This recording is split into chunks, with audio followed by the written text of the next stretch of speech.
Well, the weather is considerably warmer today, but it wasn't that long ago we showed you hundreds of water main breaks during the frigid winter. Brandon Lewis went back to some hard-hit areas to ask how they're planning to prevent it from happening again. Deep under these streets in Troy sit miles of piping carrying fresh water to thousands of homes. Every street in Troy has a water main on it. And some of those mains go back to a time when there were just 38 states in the Union. Yes, we do have pipes from 1880s and 1890s that are still on the ground. This winter, Troy responded to 27 water main breaks. The city blames the extreme cold weather, but the streets are filled with old piping. We're kind of behind the eight ball in that. What happens next year if we have another winter like the one we just went through? We'll be busy. We'll be busy. You can't predict where the breaks are going to occur.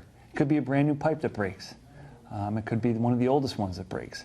Last year, Mayor Lou Rosamilia estimated it would cost more than $1 billion to replace all the piping, 15 times the total city budget. If we could replace all the infrastructure today, brand new today, guarantee you we'll have a break next year.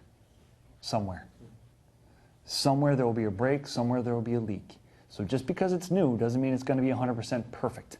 So instead, the city walks a tightrope, balancing its budget and infrastructure needs, and it's hardly alone.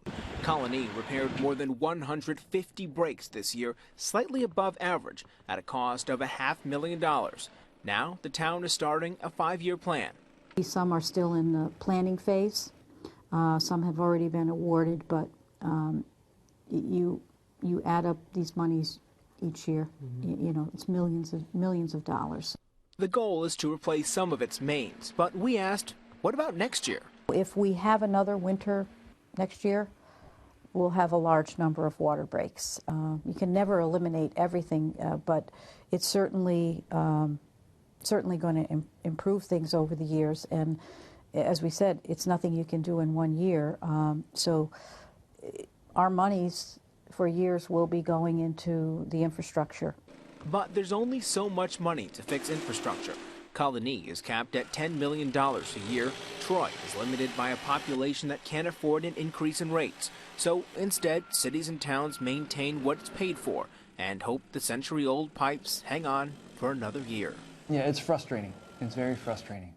And there is no golden apple hanging in the federal government or the state government that's going to swoop through and fund it all. They don't have enough funds. Brandon Lewis, CBS 6 News.